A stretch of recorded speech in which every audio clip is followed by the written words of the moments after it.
देव की जय।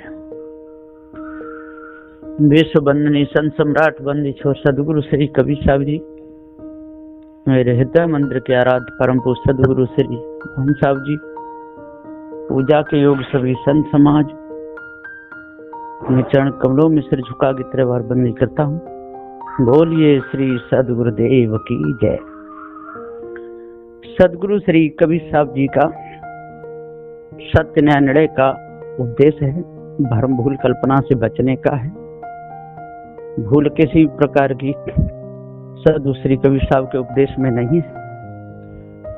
जो भी सदगुरु श्री कबीर साहब के उपदेश को और अपने हृदय में उतारेगा, उसके अंदर किसी प्रकार की कोई भी कालमा नहीं रहेगी।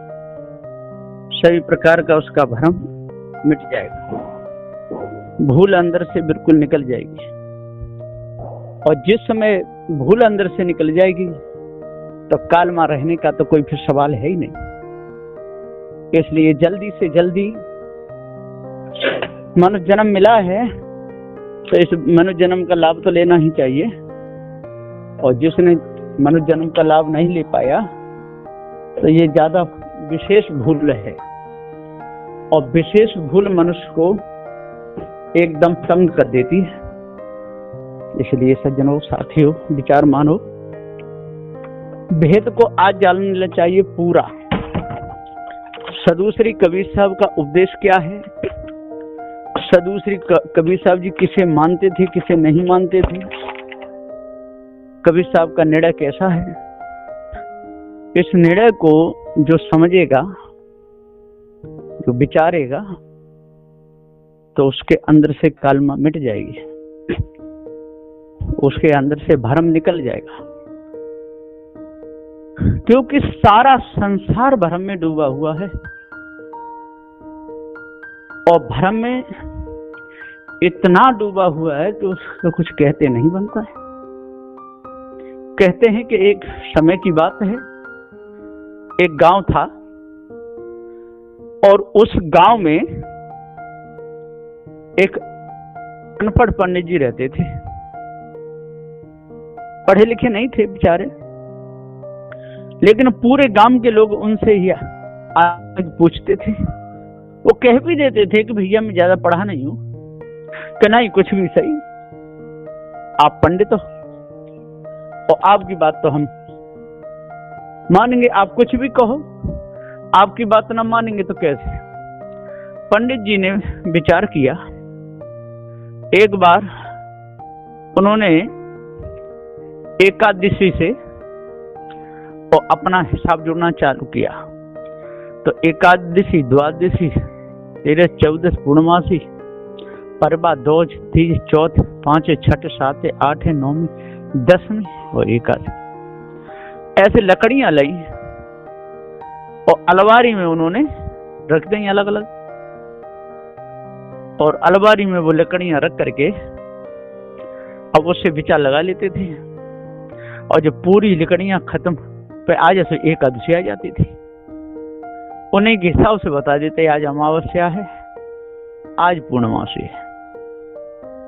एक समय ऐसा आओ कि उनकी लड़की झाड़ू लगा रही थी। अंदर जाके उन्होंने देखा पिताजी ने कहां से इतनी लकड़ियां इकट्ठी करनी है, अच्छी नहीं लगती। उसने भर के सुपड़ा में भर के और सीधे जा करके घूरे पे डाल दी। जब वो लकड़ियां जा करके घूरे पे डाल दी,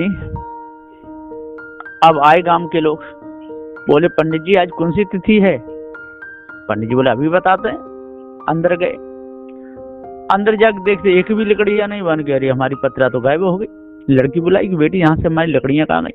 अरे पिताजी वो तो हमने भर के उधर घूरे पे डाल दी। वो क्या, अरे बेटी तेने जी बहुत बुरा किया। क्यों? कि वही तो हमारी पत्रा थी, उनसे ही तो हम गणित लगा के बताते हैं, अब क्या करें। बहुत देर तक पंडित जी अंदर बैठे रहे सोच विचार में, फिर निकल के गए। कुछ न कुछ तो गप माननी पड़ेगी। बाहर आए, बोले कि भैया आज है गड़बड़ा चौथ। सब बोले कि गड़बड़ा चौथ होती है कि हाँ, जाओ लीपो पोतो और खीर पूड़ी बनाओ और बना के फिर हमें निमंत्रण देना, हम आ जाएंगे। समय भोजन बन जाए सोई खाएंगे। और आज पूजा करो और गड़बड़ा चौथ को मनाओ। तो पूरे गांव में गड़बड़ा चौथ चालू होगी, सब की लिपाई पुताई हो रही है, खूब खीर पूड़ी खूब बड़े। इधर काशी से पढ़ के पंडित जी आ गए। गांव में देखो सब लिपाई पुताई हो रही है, बहुत बढ़िया, चकाचक, सब नए नए कपड़ा पहन के डोल रहे हैं। पंडित जी बोले क्या बात है भैया, कि क्या है आज गड़बड़ा चौथ है? कि गड़बड़ा चौथ? उन्होंने अपनी पत्रा देखी तो पूरी पत्रा में कहीं गड़बड़ा चौथ नहीं। तो ये जी कहाँ से आएगी? हम तो हमारी पत्रा में तो है नहीं। कि हमारे पंडित जी की पत्रा में है। हमारे पंडित जी बहुत विद्वान है, यही गांव में रहते हैं। कि लाओ पंडित जी को बुलाएंगे। अब पंडित जी के घर पे गए तो उनका लड़का मिला कि पंडित जी कहाँ है? कि पंडित जी खेत पे। तो सब खेत पे पहुंचे। बोले पंडित जी कहाँ? कि चलो गांव में। कि क्यों? कि काशी में पढ़ के पंडित आए और वो कह रहे हैं गड़बड़ा चौथ हमारी पत्रा में तो है नहीं, ये कहाँ से आएगी? पंडित जी बोले कि अच्छा तो उनसे कह देना कि पंडित जी अभी आ रहे हैं, पत्रा संभाल रहे हैं। गांव के लोग आए कि उस पंडित से बोले कि पंडित जी कहाँ? कि हमारे पंडित जी आ रहे हैं, अभी पत्रा संभाल रहे हैं। कि पत्रा संभाल रहे हैं? कि हाँ। तो वहां पर पटेला था, जिससे खेत में पटेला लगा रहे बैलों से, उन्होंने पटेला खोला और खोल करके सफेद कपड़ा उसके ऊपर लपेटा और सफेद कपड़ा के ऊपर पीला कपड़ा लपेटे लिया और वो कलाए होते ना, डोरी रस्सी होती है लाल पीली, उससे पटेला बांध लिया और बांध करके कंधा पे रख के पटेला चले। अब वो पंडित जी देख रहे थे, उन्होंने देखा कि वो कौन आ रहे हैं भैया, वो लंबा लंबा रखे कंधा, कि वही तो हमारे पंडित जी है। कि कंधा पे क्या है? कि कंधा पे तो उनकी पत्रा है। वो आने कही अरे भैया हमारी पत्रा तो नहीं घसी है और जाकी पत्रा बहुत बड़ी है, तो हो सकता है कि वहां में करवा चौथ जरूर होगी जी, गड़बड़ा चौथ है। मेरी पत्रा है छोटी सी, जाकी पत्रा 7 हाथ की है, तो मैंने बात मान लई। ओ भैया गड़बड़ा चौथ हो सकती है गड़बड़ा चौथ जरूर। कह दो इनसे कि जी लौट जाए और घरे रख के आए और हम मान लेंगे। वो जाके पटेला घरे रखे आए आगे। बक्कासी पढ़े हुए पंडित जी ने पैर छुए, कहो पंडित जी ठीक है? और हाँ ठीक है। कहाँ पढ़ के आए? कि वहां है। अच्छा तो आज गड़बड़ा चौथ है क्या? अच्छा ठीक है मान ले। तो इसी प्रकार से ये लोग भूल भरी बातों को मानते चले आए, ईश्वर को मानते चले आए, परमात्मा को मानते चले आए, आत्मा परमात्मा ये सब मानते हुए जो भूत भवानी चंडी मुंडियों को मानते हुए चले आए। इन्होंने कभी भी भूत भवानी कोई देखी नहीं। ये सारी झूठी बात है। कोई भूत चुड़ैले होते ही नहीं, ये सारी कल्पना है। इस ब्रह्म परमात्मा की कल्पना ने मनुष्य को नास्तिक बना दिया। पत्थर पूजा ने मनुष्य को नास्तिक बना दिया। इन नदी नालों की पूजा ने मनुष्य को नास्तिक बना दिया। मनुष्य को मनुष्य नहीं छोड़ा। यदि ये नास्तिक नहीं होते तो आज जड़ की पूजा नहीं होती, चेतन पूजा होती। माता पिता को तो वृद्धालय में ले जाकर डाले आते हैं और सज धज के घर में पत्थरों की पूजा करते हैं। पत्थर की आरती करते हैं, चैतन्य को रोज ठुकराते हैं, नई बात मानते, माता पिता की मंदिर में भोग लगाते हैं। पीतल का घंटा बजा बजा और भजन भी करने जाते हैं और नाम रटे उस मंदिर में उसको भजन वे कहते हैं। उसी को भजन कहते रहते हैं कि यही भजन है। फिर हड्डी को मुख में दे करके और जोर से खूब बजाते हैं। है हड्डी वो तो सुनो भैया जे समझ जरा नहीं पाते। हड्डी को मुख में दे करके बजाते हैं, शंख बजाते हैं, माला फिराते हैं। बिल्कुल उनको पता नहीं जिस प्रकार से उस मूर्ख पंडित ने और गड़बड़ा चौथ चालू कर दी। इसी प्रकार से इन मूर्ख लोगों ने भूत चुड़ैलें चालू कर दी है ना। उसमें नजर लग जाती है, उसका ऐसा करो, उसका वास्तु बिगड़ गया है, ये जगह ठीक नहीं है, यहाँ पर पहले से कोई रहता है, कोई जिंद का थान है, यहाँ पर स्थान है, इसलिए आपके घर के लोग ज्यादा बीमार पड़ते हैं, आपकी जिस फैक्ट्री में चोरी ज्यादा हो जाती है, ये जगह ठीक नहीं, इसको बेच दो। इस प्रकार से ये लोग उल्लू बनाते रहते हैं। सदगुरुदेव जी पुकार के समझाते हुए कहते हैं कि भाइयों, सारा कर्मों का खेल है।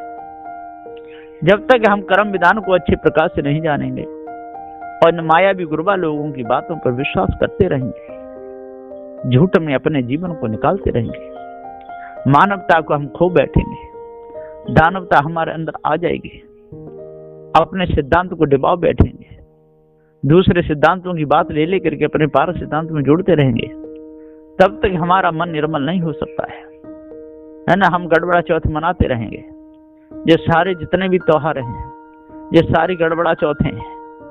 सदगुरुदेव जी पुकार के समझाते हुए कहते हैं कि आपके माता पिता का शरीर छूटा है, उनकी यादगारी में आप खूब बनाइए, खूब खिलाइए, है ना। गुरुजनों का शरीर छूटा है, उनकी यादगारी में खूब बनाइए, खूब पुण्यतिथि मनाइए, खूब जन्मदिन मनाइए, बाल बच्चों को खूब खिलाइए पिलाइए। और यदि पहले के जो जितने हुए हैं, राम कृष्ण हुए, यदि उनको भी आपने इष्ट माना है तो उनके नाम पर भी खूब भंडार कर खिलाइए। लेकिन कहो कि वो आ जाए या उनके दर्शन हम मूर्ति में करें, ये बिल्कुल बेकार की बात है, वो नहीं है उस मूर्ति में, है ना। और आपने भूल बस बनाई भी ले तो दर्शन तक की सीमित रहने दो। समझ लो कि ऐसे राम थे, ऐसे कृष्ण थे, लेकिन आप वहां पूजा करने लग जाते हो, है ना। और जीव को आत्मा कहते हो, अरे जीव को आत्मा कहते हो, कोई बात नहीं, कहते हो तो कहो, लेकिन विचार तो करो। आपने जो आत्म सिद्धांत अलग किया है और कहते हो आत्मा ज्यों का त्यों रहता है और जीव आत्मा उसमें जाके मिलता है, तो कितनी बड़ी भूल है। एक रखो, या तो जीवात्मा को रखो या ब्रह्मात्मा को रखो, एक तो आपको हटाना पड़ेगा जड़ मूल से। यदि ब्रह्मात्मा को हटा करके तब यदि जीवात्मा कहोगे तो ठीक है, लेकिन आप हमसे कब बना चाहो तो हम तो नहीं कहेंगे, क्यों कि आपका सिद्धांत गड़बड़ है। हम यदि आत्मा कहेंगे, लोगों का, हमारे भक्तों को भी भ्रम हो जाएगा। देखो कबीर पंथ में भी आत्मा कहते हैं। इसलिए अच्छे प्रकार से इस भूल को, इस भ्रम को अपने अंदर से निकालना चाहिए, भूल को जड़ मूल से मिटाना चाहिए, भूल के लिए जगह छोड़नी ही नहीं चाहिए। हाँ, समन्वय करो, जहां तक सही बात है वहां तक का कर दो, लेकिन भूल का मत करो, भूल का मनन मत करो अपने सिद्धांत में। भूल को जड़ मूल से निकालना चाहिए, बिल्कुल किसी प्रकार का कोई विकार नहीं रहने देना चाहिए। पूर्ण भूल मिट जाएगी, उसी क्षण हमको पूरा ज्ञान हो जाएगा और कोई भी हमको भ्रम में नहीं डाल सकता है, क्योंकि अपना सत्य का सिद्धांत है, जड़ चेतन का अपना निर्णय है, जहाँ मार काट है नहीं, किसी को सताना है नहीं, पत्थर पूजा है नहीं, नदी नालों की पूजा है नहीं, चेतन पूजा है। चेतन पूजा से ही मन निर्मल हो सकता है, चेतन पूजा से ही मन के विकार मिट सकते हैं। पुण्य का प्रताप चेतन पूजा से ही है। सदगुरुदेव जी पुकार के समझाते हुए कहते हैं, यदि आप पुण्यमान बनना चाहते हो, अच्छे सज्जन बनना चाहते हो, आप धर्मी बनना चाहते हो, तो चेतन पूजा करो। चेतन पूजा के बिना मन निर्मल ना होए। पत्थर पूजा कितनी भी करो, दाग न छूटे कोई। आप कितनी भी पत्थर पूजा कीजिए, कितनी भी अगरबत्ती जलाइए, कुछ भी करिए, आपके हृदय के दाग नहीं छूटेंगे। और चेतन पूजा से हृदय के दाग छूट जाते हैं। सदगुरुदेव जी पुकार के समझाते हुए कहते हैं कि जब तक हमको पूरा बोध नहीं होगा, कब तक? जब तक हम मर्मज्ञता से बीज को नहीं पढ़ेंगे, षटग्रंथि नहीं पढ़ेंगे, पंचग्रंथि नहीं पढ़ेंगे, निर्णयसार को नहीं पढ़ेंगे, वैराग शतक नहीं पढ़ेंगे, तब तक उस विषय का हमको पूरा ज्ञान हो ही नहीं सकता है। इसलिए भ्रम के शब्दों को त्यागना चाहिए। और कोई संत लेते हैं तो वो वेदांत का पक्ष लेकर के कह देते हैं जीवात्मा, वैसे कहना नहीं चाहिए। और कह देते हैं तो उन्होंने कहा है ना, जीव ब्रह्म में ना पड़ा, इसलिए कह देते हैं। लेकिन वो सिद्धांत नहीं है, वो सिद्धांत सदुश्री कबीर साहब का नहीं है, आत्म सिद्धांत है ही नहीं। सदुश्री कबीर साहब का पारक सिद्धांत है, निर्णय का सिद्धांत है, और भूल के लिए कोई जगह नहीं है, गड़बड़ाने के लिए कोई जगह नहीं है। इसलिए सदगुरुदेव जी पुकार के समझाते हुए कहते हैं कि जे गड़बड़ मैट हो, बिल्कुल अंदर से निकालो, जड़ और चेतन दो ही पदार्थ हैं, तीसरा और कोई नहीं। भूत भवानी चन्नी मुंडी जे माने ये सब धोखा है, ईश ब्रह्म परमात्मा जो माना है वो भी धोखा है, जड़ और चेतन दो ही पदार्थ हैं। इसलिए अपने आप को जान करके, भ्रम को मिटा करके, भूलों को दूर करके, पार की संतों की संग में लग करके अपने मन को निर्मल करना चाहिए। बोलिए श्री सद्गुरुदेव की जय।